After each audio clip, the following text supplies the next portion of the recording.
Hello, and welcome to Networking Unleashed Building Profitable Connections.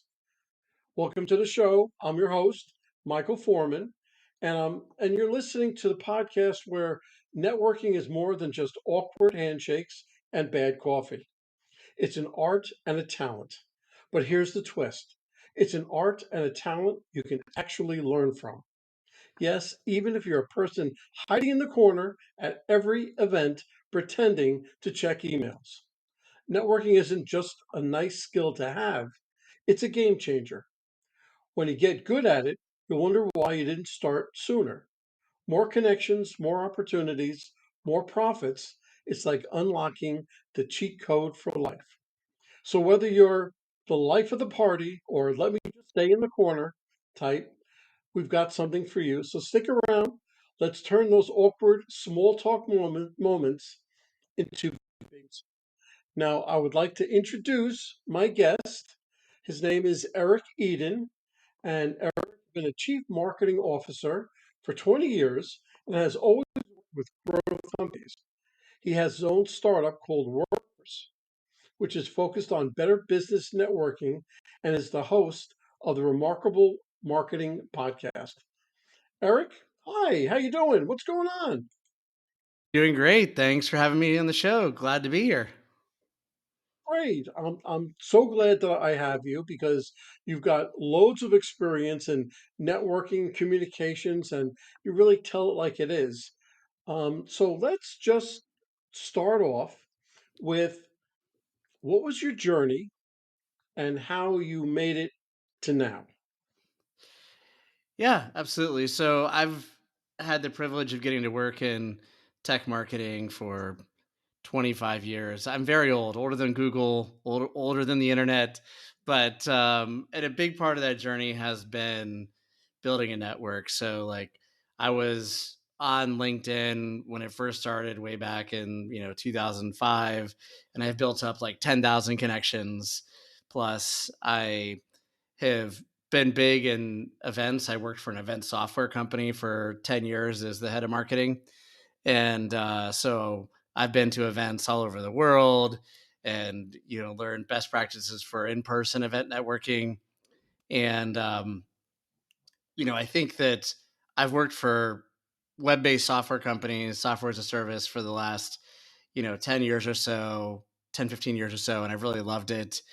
And one of the things I'm working on now with my startup is how can we do better business networking? I feel like we deserve a better next generation social media experience for business networking. And that's what I'm creating with Workverse. So happy to talk a little bit about that today because I think it has some foundational things in what does better business networking look like. Great, that's great. Okay, so with all that, can you just share with me and with my audience um, what a personal experience, how it affected your career? Yeah, I think that a lot of really great experiences working for the growth companies and also very difficult at times because working in fast paced, high growth environments where, they really push you every day. And so I've worked in some really great organizations, I've worked with some great people, but I think, what I've realized over the years is people's greatest weakness is always their greatest strength. And that's a very interesting sociological thing for me to realize as I'm meeting new people and networking is getting to really know them and understanding, what people's strengths really are is really where it's at for me. And I think that the personal experience that I've had from this is that I'm a driver of growth. Like I just drive, drive, drive. And when I was young in my career, I would just right over people because I was so excited about getting to the goal, and I would just anything in my way.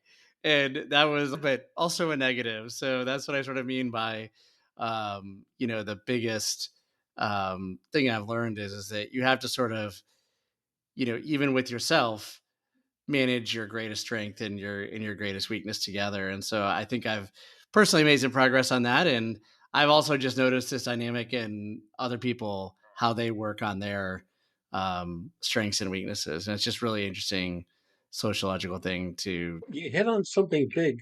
You hit on, first of all, building a personal relationship far outweighs building a customer base. So you're trying to get really involved with the customers, those relationships. But I think the most important part is that you're listening more, that you have to listen to your prospective relationship or your prospective client, and you really have to listen and see what they're saying, because you can't like sit down at a table and just think about the next thing that you want to say, but listen to what they have to say. Pause. That's very, very important. You're pausing and then you're responding to what they have to say. So it means a whole lot more to somebody, don't you think? Absolutely. And I think this leads to quality is so much more important than quantity and networking and connections.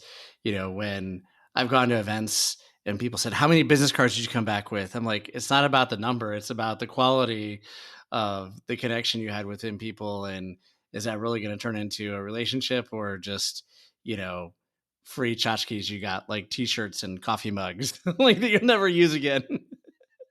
So I just think that that's very interesting. Is that it's really these days. I think people drive for the quantity of how many thousands of connections or followers you have, and it's really not about that. It's about engagement. So I think that's a very interesting thing for people to look at. I used to go to networking events. I was in a mortgage field, and I used to come home with a shoebox filled with business cards saying, "Look how great I did." And when you really think about it, I didn't speak to anybody more than like 2 minutes. So the whole idea, what I tell everyone now is, when you go to a networking event, let's say it's 3 hours, 4 hours, you shouldn't come back with more than 15 or 20 business cards, because those business cards are people that you sat down with, you talked with, and that you'll follow up with. Because you know as well as I do, the follow up is more important than actually meeting the person themselves. So you really have Absolutely. to go through this. Absolutely. So with everything, what do you think your personal vision is? What gets me excited every day to get going and run hard at it is I like to create something and to grow it. I'm a driver of growth, and that's what excites me. That's why I've always worked for private equity and venture capital backed companies, is because I wanted to create something that has value for the people at the company, the investors, the customers of the company. I wanted to create that value. I never really wanted a job that was like, oh, just, maintenance mode. You can go in there, you can grow it a little bit and get a paycheck, and you can have good life work balance. For some people, that's what they want, and that's great. But what I wanted is, I want to work for high growth companies. I want to work for companies that create a lot of value, double in size every year, and really deliver something that people find helpful in, reducing their costs, doing things more efficiently, or driving more revenue. And that's really what software does. So people are like, how do you get so excited about software? I'm like, it makes people's lives better, and so Absolutely, that's sort absolutely of my does. vision. Yeah. Yeah, no, that's good. That's good. Well, you told me your vision, but what are some challenges that you faced, and how did you overcome those challenges? Yeah, so in the different companies that I've worked for, you run into challenges of being able to achieve growth and make it a win for everybody involved, the investors, the people of the company, and the customers, all of those groups. If you don't have good product market fit is one issue. So you have a product that doesn't really solve the issues the right way. And the best way to solve that is like to talk to the customers and get their direct input. The second problem I had is that certain products that were almost too niche. So they were focused on one industry and maybe one part of one industry. It's not necessarily a big enough idea in a lot of cases. And so that was sort of limiting. Other businesses were more limited by, geography to not only like a country, but even, local areas for different reasons. And so those sorts of limitations on business, there's ways to always solve them, but thinking through how to, walk through those steps of overcoming those obstacles takes a lot of practice and thought, and some people just don't work through them and the companies just don't succeed, and that's sort of hard to watch. But when it does happen, it's amazing to watch. It's really great. It's really great. So, all right. So, if there was one essential tip that you can give somebody to improve their networking or sales skills, what would it be? I learned this actually at a really young age. There was a family friend who owned a car dealership, and he used to always come and spend time with my family. And I was like, "Wow, that guy is like really amazing. What is it about that guy that is really amazing?" And my dad said, "Well, Eric, he runs a car dealership. He sells cars. He knows how to build relationships with people." I'm like, "Well, what do you mean?" And he said, "Well, do you notice how he always takes an interest in you more than telling you about himself?" And I thought about it. I was like, wow, that's right. And so I think about this in terms of networking because a lot of times, whether it's at an in person event or whether people call me or email me, a lot of people will walk up and they'll just start talking about themselves for like 10 minutes straight. And that's just very awkward. Like, it's the opposite of my friend who ran the car dealership is that he would say, "How are you doing? Tell me, why are you here? What are you hoping to learn at this event?" And he would just really take a genuine interest in everything related to me. And then once he had done that, I was completely willing to talk to him and hear about things that was going on, with him. But you, people don't necessarily balance that properly. Like, I get emails from people all the time that it's just like it's 100% about them. I get phone calls where people just jump in and there's 100% about them. And I even see it at in-person events. It's super awkward. That happens. Well, there's a mantra in networking. If they know you, like you, and trust you, they'll do business with you. And I say this all the time. I say, to know you, well, everybody knows you, but likes you, well, that kind of cuts the numbers down in half. But trust you, that's the kicker. That's what really will have those people purchase from you. If they know you, like you, and trust you, they will do business with you. So when you go to that networking table at your networking event, that's always in the back of your mind. But I use something called FORM, FORM, family, occupation, recreation, and a message that you both can be on the same level at. Okay, so I'm thinking every time when I'm talking to somebody, well, tell me about your family, about your husband, your wife, your sister, your brother, your son. You know, once somebody begins to talk about themselves, they love it. They can talk about themselves for hours. But you know what? You're getting them to lower the wall that's between the two of you, and they're learning to trust you and ask me questions about their occupation, what do they do, or whatever, recreation, do they like to go skiing, do they like to play baseball, anything like that. Okay, get them to talk about themselves, and that feeling of trust will far outweigh any other thing, right? So that's what I've learned with networking so far. um, Absolutely. I agree 100%. That's great. so it is. So tell me, do you have something that something like that when you go to a networking event, um, that you employ? Yeah, I would just say take a genuine interest in other people. And I always start off very similar to the acronym that you have. If I'm at a conference where people have traveled in, I always start off, "Where are you from?" And then I can take clues from, where they're from. Are they into sports teams from that area? Often you can tell people their interests by the different things that they're wearing that they have with them, and you just take a general interest in other people.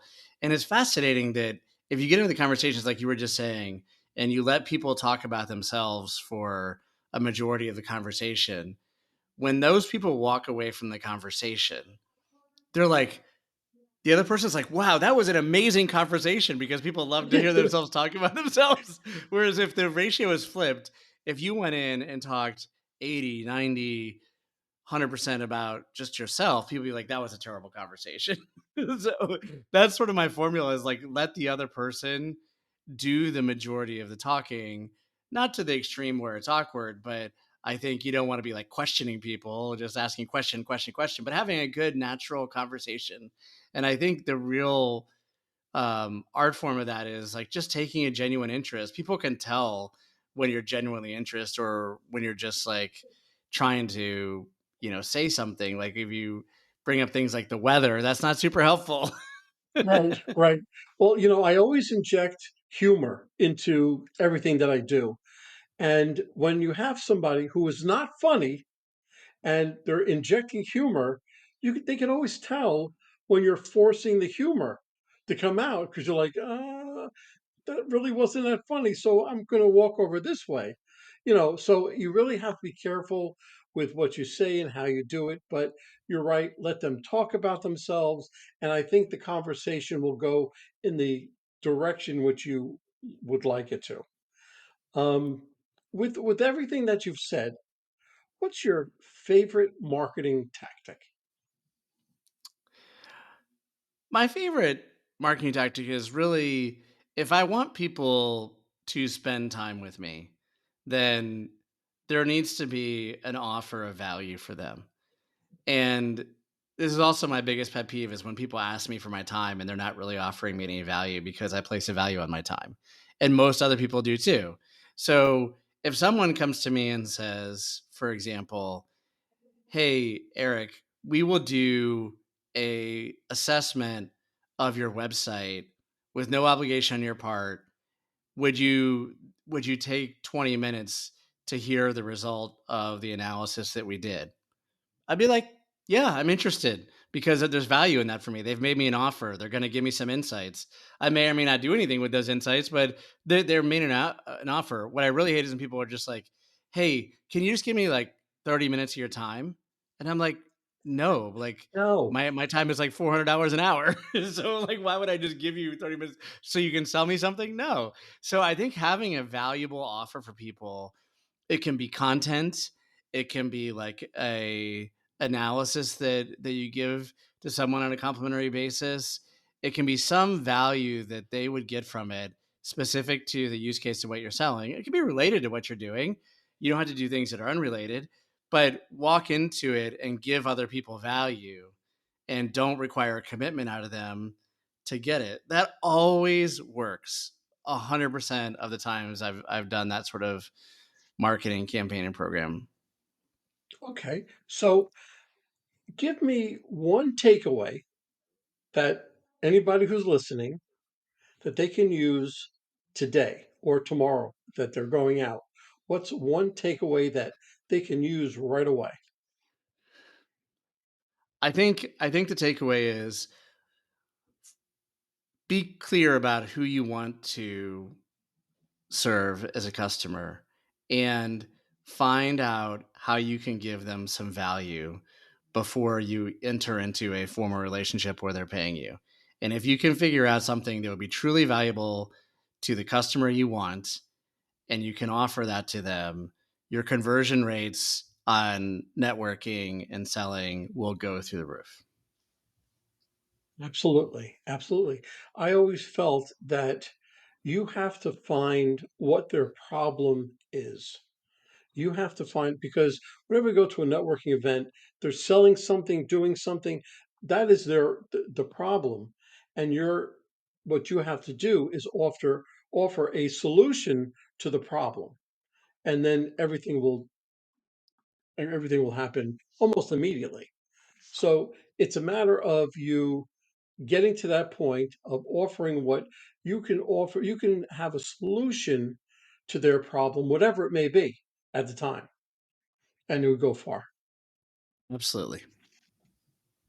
Okay, so let me ask you a question. If somebody wants to get a hold of you, how would they do it? So they can do it on LinkedIn, of course, and they can also check out my company's website, workverse.com. They can connect with me there as well. So either of those places is great, and always welcome the opportunity to meet new people and get to know them. That's great. Eric, thank you very much. I had a great time, a great conversation, and I think we'll both be doing a lot of networking in the future. Likewise, thanks for having me on the show. Appreciate it. Well, that's a wrap, folks. A huge thank you to our special guest for sharing such incredible insights today. And of course, a big shout out to you, our amazing listeners, for tuning in and spending your time with us. Remember, networking isn't about being perfect, it's about being present. So take what you've learned today, get out there, and make some meaningful connections. If you enjoyed this episode, don't forget to subscribe, leave us a review, and share it with someone who could use a little networking inspiration. Let's keep the conversation going. You can find me on Apple, Spotify, YouTube, or my website, michaelaforman.com. Remember, until next time, keep practicing, keep connecting, and keep building those relationships. This is Michael A. Forman signing off. Take care and happy networking.